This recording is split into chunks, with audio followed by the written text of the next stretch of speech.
kita sekarang ini berada dalam fasa Perintah Kawalan Pergerakan PKP yang berkuat kuasa di seluruh negara. Ini tidak terkecuali dilaksanakan kepada industri buku dan juga penerbitan.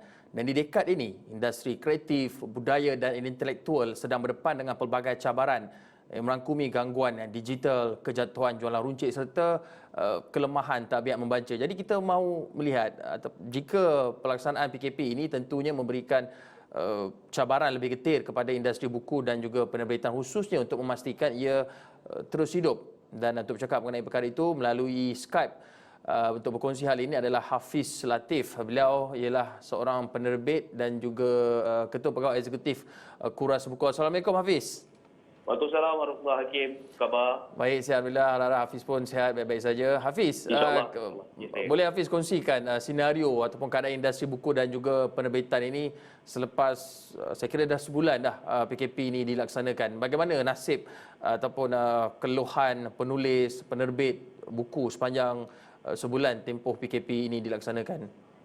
Baik Hakim, kalau boleh saya nak pecah kepada 3 kategori lah, iaitu penerbit, pencetak dan juga kedai buku.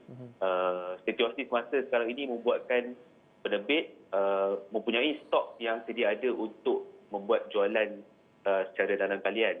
Tetapi walau bagaimanapun dengan keadaan kilang cetak yang tak dibenarkan beroperasi, maka stok-stok untuk pencetakan buku-buku baharu terhenti.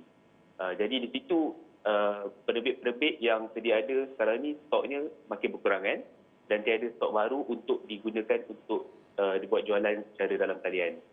Manakala kedai buku dan juga kedai alat tulis Hakim, saya fikir ini juga satu ruang yang perlu dibuka operasinya kerana buat masa ini dalam bidang pendidikan dan sebagainya, buku turut memainkan peranan yang penting dalam tempoh PKP ini untuk menenangkan ataupun membuatkan kita semua masyarakat Malaysia masih kekal waras dengan bahan-bahan bacaan yang baik untuk mereka, Hakim.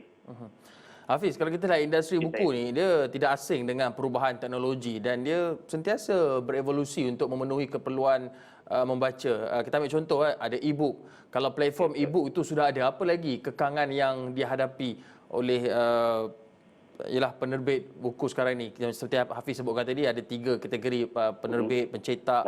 Tapi ini kita sudah ada platform e-book. Apa lagi halangan ataupun kekangan yang menyukarkan mereka penulis-penulis ini untuk berkarya ataupun berkongsi buah fikiran mereka?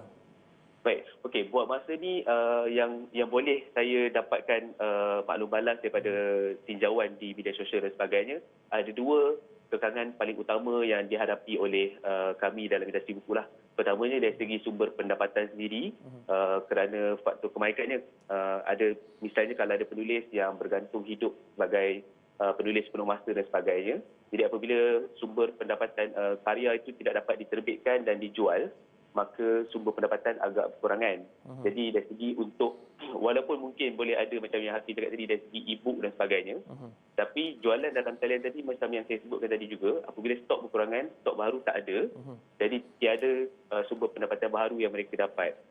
Yang keduanya, kekangan paling utama, walaupun kita ada e-book, saya fikir dari segi capaian internet di Malaysia masih lagi belum secara menyeluruhnya. Kalau kita lihat kembali, mungkin kalau di ceruk-ceruk kampung dan sebagainya, capaian internet tu agak tidak meluas. Jadi ia membuatkan, kalau katalah saya sebagai seorang pembaca pun, saya nak memuat turun sebuah e-book mengambil masa 1 hari misalnya, kerana capaian internet itu adalah satu yang sukarlah. Yang ketiganya mungkin dari segi peranti sendirilah Hakim, sebab bukan semua orang mampu memiliki peranti telefon pintar dan sebagainya untuk membaca e-book ataupun audiobook ataupun mendengar. Kalau satu lagi yang mungkin saya boleh sebut di sini adalah podcast. Jadi kekurangan peranti juga memainkan peranan dalam hal ini, Hakim. Hafiz, walau macam mana pun Hakim, saya teruskan. Walau macam mana pun Hakim, kita berterima kasih jugalah kepada Perpustakaan Negara Malaysia kerana e-book percuma sepanjang tempoh PKP ni, e-book percuma diberikan. Perpustakaan Negara Malaysia ada lebih kurang 13 juta lebih judul. Di eCentral juga ada lebih kurang dalam 20,000 lebih judul yang diberikan. Kota buku dan beberapa platform yang lain. Ada banyak e-book secara percuma yang diberikan untuk rakyat Malaysia gunakan peluang ini untuk membaca e-book. Hafiz, kita lihat Ya. e-book ini sudah adakah e-book ini sudah mula sedikit demi sedikit atau perlahan-lahan mengubah tabiat membaca yang mungkin agak sedikit lemah, dan adakah ini normal baru yang perlu kita amalkan sepanjang PKP dan juga pasca PKP itu nanti? Baik. Saya sering cakap berkenaan e-book ini dia hanyalah satu medium. Maknanya platform untuk masyarakat membaca. Tetapi yang menariknya di sini dalam tempoh Perintah Kawalan Pergerakan Hakim, tabiat membaca saya dapati meningkat kerana jualan dalam talian rakan-rakan penerbit dan sebagainya juga mendapat sambutan yang hangat. Jadi bermakna dari segi tabiat membaca itu sebenarnya meningkat kerana mereka berkurung di rumah, mungkin tak ada banyak aktiviti yang boleh dilakukan. Jadi membaca itu jadi satu aktiviti paling baharu yang paling dekat dengan mereka lah ketika ini Hakim ya. Jadi untuk e-book ini saya lihat permintaan kandungan secara digital juga sebab ada juga rakan-rakan penulis kami yang juga turut menyediakan bengkel ataupun kuliah secara dalam talian melalui video, Skype dan sebagainya. Jadi ini juga menjadi satu medium tambahan untuk mereka mendapatkan bahan bantulah ataupun bahan bacaan dan juga kandungan pendidikan. Hafiz, nampaknya itu ada normal baharu untuk penggemar buku dan mungkin juga mereka yang tidak sebelum ini kurang membaca boleh mengisi masa terluang mereka yang ada dengan membaca e-book ini. Tapi satu lagi perkara yang perlu kita lihat, ini selaras dengan hasrat ataupun kita serba maklum tahun 2020 ini mengenai Kuala Lumpur sebagai kota buku.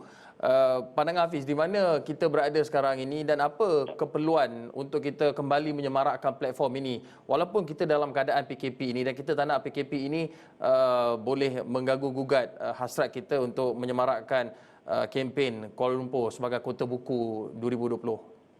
Betul. Kuala Lumpur sebagai ibu kota buku dunia akan berlangsung pada 23 April 2020 ini sehingga tahun 2021. Setahu saya sehingga saat ini sangat banyak aktiviti yang dilakukan secara dalam talian. Kalau kita boleh lihat ya di Facebook, di media sosial dan sebagainya Hakim, ada banyak pertandingan ataupun sembara penulisan, aktiviti-aktiviti melibatkan baca dan kongsi. Maksudnya dia baca buku, lepas tu dia kongsikan video, review buku dan sebagainya. Semuanya berlangsung dalam talian. Dan ini saya harap dalam tempoh PKP ini menyemarakkan budaya membaca itu sendiri, dalam masa yang sama membuatkan kita semua terus menyemarakkan Kuala Lumpur sendiri sebagai ibu kota buku dunia dengan acara-acara, aktiviti-aktiviti yang dilangsungkan secara dalam talian beginilah. Yang terbaru saya ingat lagi beberapa hari lepas ada rakaman video Hakim, mereka buat baca puisi dunia. Jadi mereka merakam deklamasi puisi, bacaan puisi masing-masing, dimuat naik di media sosial masing-masing dan dikongsikan secara tatapan umum. Jadi ini saya fikir antara ruang yang sepatutnya rakyat Malaysia gunakan untuk turut serta dalam pelbagai aktiviti. Saya tengok ada banyak. Jadi penulis juga sepatutnya boleh ambil kesempatan ini untuk menyertai sembara penulisan cerpen, puisi, esei dan sebagainya yang ada disediakan oleh pihak penganjur. Yalah, kita harapkan keadaan PKP ini tidak menghentikan kreativiti mereka untuk terus berkarya dan menghasilkan buku mungkin dalam format e-book lah yang terbaik pada ketika ini. Baik, terima kasih Hafiz berkongsi pandangan. Hafiz Latif, penerbit dan juga Ketua Pegawai Eksekutif Kuras Buku berkongsi pandangan mengenai industri buku dan juga penerbitan ketika Perintah Kawalan Pergerakan PKP ini. Terima kasih Hafiz.